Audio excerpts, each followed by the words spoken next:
আসসালামু আলাইকুম রাহমাতুল্লাহি ওয়া বারাকাতুহু।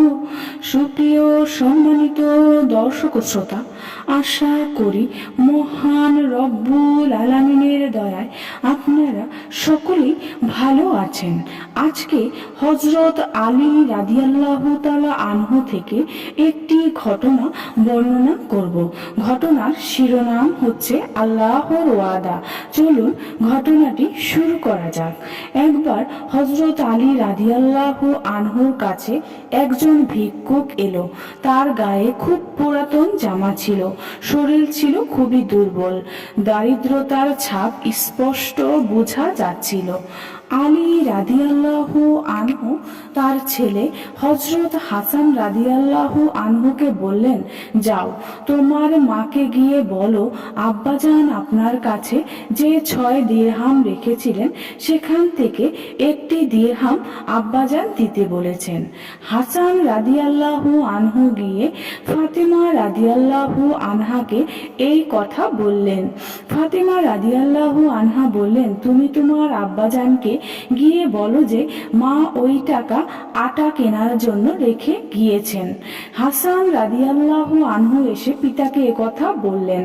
আলী রাদিয়াল্লাহু আনহু বললেন, কারো ঈমান ততক্ষণ পরিপূর্ণ হয় না যতক্ষণ না সে নিজের কাছে থাকা সম্পদের চেয়ে আল্লাহর কাছে থাকা সম্পদের উপর বেশি নির্ভরশীল হয়।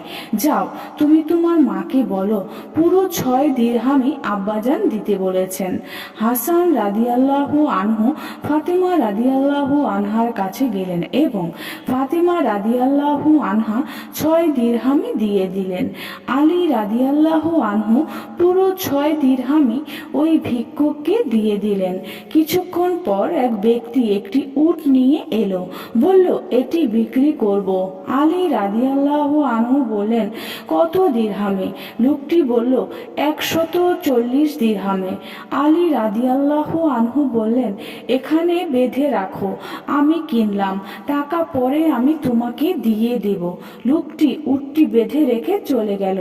কিছুক্ষণ পর আরেক ব্যক্তি এসে বলল, এই উটটি কার? আলী রাদিয়াল্লাহু আনহু বললেন, আমার। লোকটি বলল, বিক্রি করবেন? আলী রাদিয়াল্লাহু আনহু বললেন, জি বিক্রি করব। লোকটি বলল, কত দিরহামে? আলী রাদিয়াল্লাহু আনহু বললেন, 200 দিরহামে।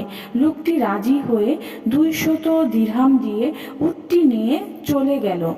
আলী রাদিয়াল্লাহু আনহু 140 দিরহাম উটের পূর্বের মালিককে দিয়ে দিলেন আর অবশিষ্ট 7 দিরহাম নিয়ে হযরত ফাতেমা রাদিয়াল্লাহু আনহার হাতে দিলেন। ফাতেমা রাদিয়াল্লাহু আনহা বললেন, এগুলো কি? আলী রাদিয়াল্লাহু আনহু বললেন, আল্লাহর ওয়াদা।